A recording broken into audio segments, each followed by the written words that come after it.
Hey guys, so before we really get into this video, I have a challenge for you, okay? What I want you to do is I want you to grab a piece of paper, grab a pen, and then throughout the lesson, every time you are tempted to pick up your cell phone and check a notification or to open up a tab on your laptop or anything like that to get on social media or any of that kind of stuff, I want you to put a check mark down, okay? And we're going to keep the tally and we're going to see how many times we're tempted to get on and check our social media apps during this time frame. So this is going to be a little experiment, but I think it's going to be really cool. Did you guys know that the average teen spends roughly 8 hours on their screens a day? Guys, that's a lot of time. And did you know that that is double the amount of time an average teen would spend online in 2015? So what does that tell us? Well, first of all, if you haven't chosen your future career yet, it's a good time to be an optometrist. But on a more serious note, what it tells us is that technology is a big part of our society and our culture. So, if it's that big of a part of our society and our culture, it should be something that we should be thinking through.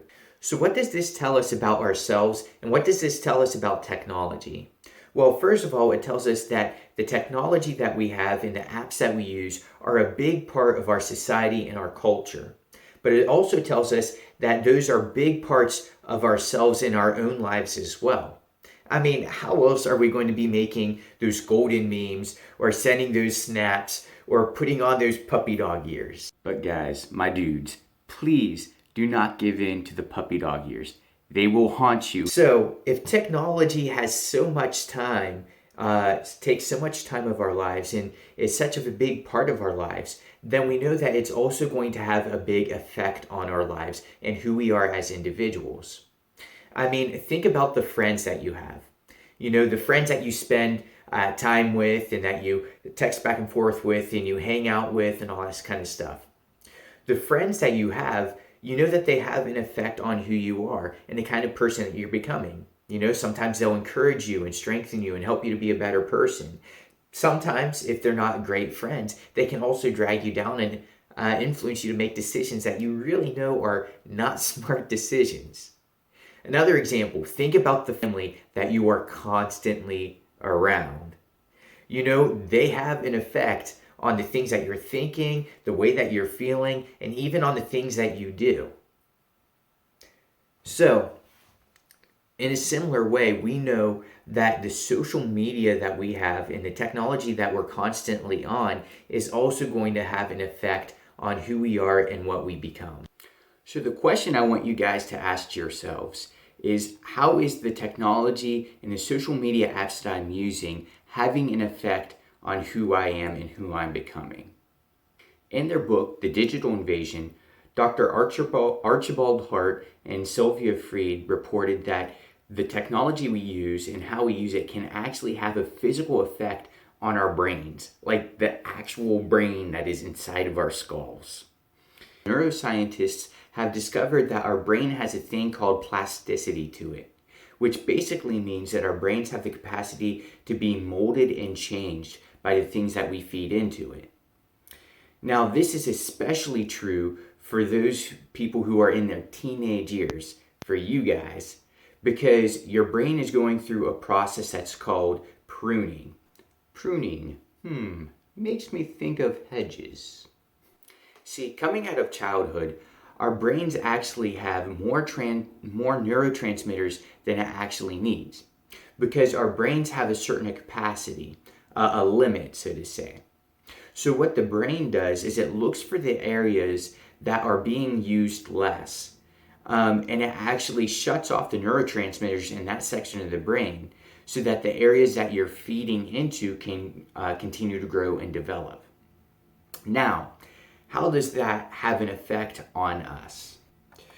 Well, one of the ways that this has an effect on us is it can actually change how we're developing and the kind of people that we're becoming. What you're feeding into your brain is actually physically determining how it is developing.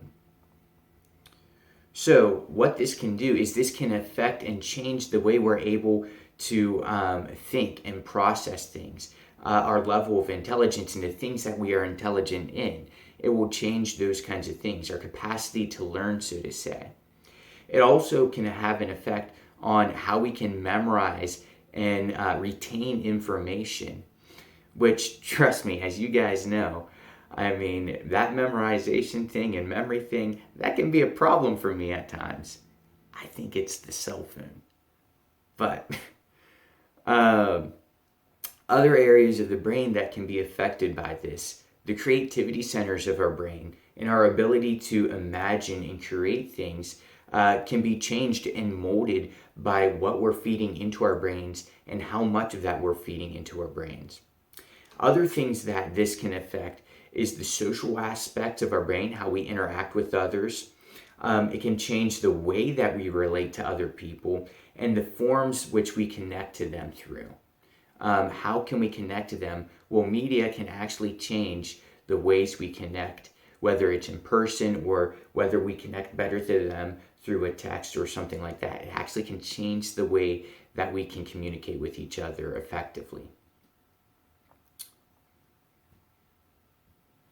Now, we're going to get into some more of this stuff a little bit later in our discussion tonight, but there's one other area of our brains and one other aspect of us that can be greatly affected by the technology that we're using, how we're using it, and how much we are using it.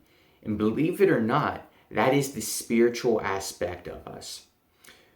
The way that we're using technology and how much we are using technology can actually affect our ability to connect and hear from God, and how we're able to connect to God and how we're able to hear from Him. Just to give you a little example, I mean, think about sitting down and praying. You know, you sit down and you pray, and then you realize that, like, wow, this is really hard. Why can't I just pray to God? Why can't I focus? Why can't I concentrate? Well, it might have something to do with this. Man, I love Netflix. Ooh, I got a notification. Requiem for a Tuesday. So you guys might be asking yourselves at this point, why is Ben talking so much about this?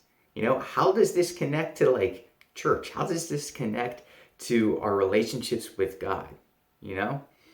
Well, the one way that I believe that this really does connect for us is because God cares about who we are. He cares about who we are becoming.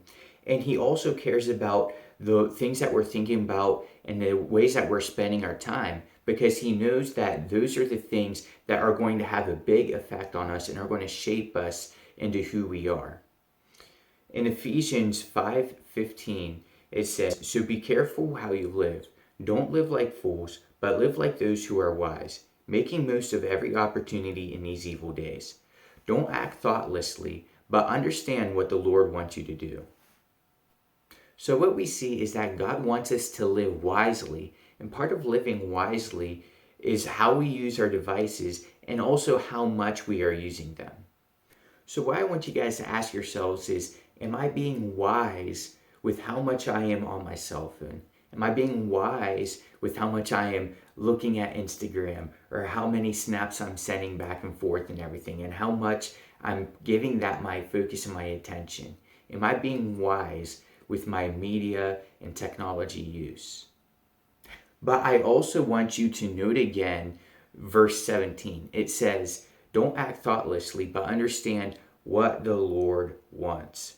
So, before you make that post, before you send that snap, before you make that comment or post a tweet, what I want you guys to be asking yourselves is this question: what does the Lord want me to do with my social media? Hey guys, so I look forward to being able to connect with you guys again tonight at 6:30 during our discussion groups.